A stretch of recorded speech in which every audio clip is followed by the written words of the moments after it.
એકતાનું પ્રતીક શ્રી વાલમરામ બાપાની ભૂમિ એવા ગારિયાધાર તાલુકાના વીરડી ગામે હિન્દુ અને મુસ્લિમ સમાજની આસ્થાનું પ્રતીક જગતપીર જગ્યાએ આવેલ છે। અહીં ધૂળેટીના પાવન પર્વે હજારો ભાવિકો આવે છે અને મેળો ભરાય છે। લોકો અહીં માનતાઓ પણ લઈને આવતા હોય છે। જગતપીરને સવાયો ખજૂર ચડાવે છે અને મનોકામના પૂરી થાય છે।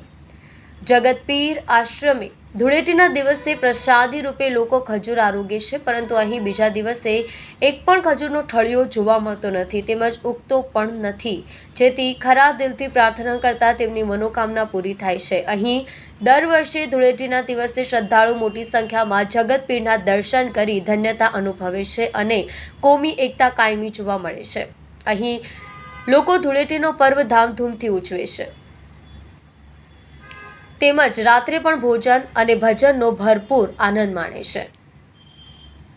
મારું નામ મગનભાઈ દેવસરભાઈ કાકડિયા, ગામ વીરડી।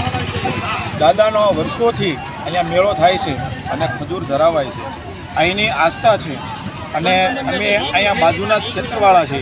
વર્ષોથી ખજૂર ધરાય છે, વળતે દિવસે એનો ઠળિયો દેખાતો નથી અને એક પણ ખજૂરી ઉગતી નથી અને કોઈ પણ માનતા કરે એની અશુભ માનતા જે કોઈને દુઃખ હોય એ દૂર થાય છે અને ખજૂરની માનતા ધરાવાય છે અને ભાવથી બધાની આસ્થા પ્રમાણે કામ થાય છે।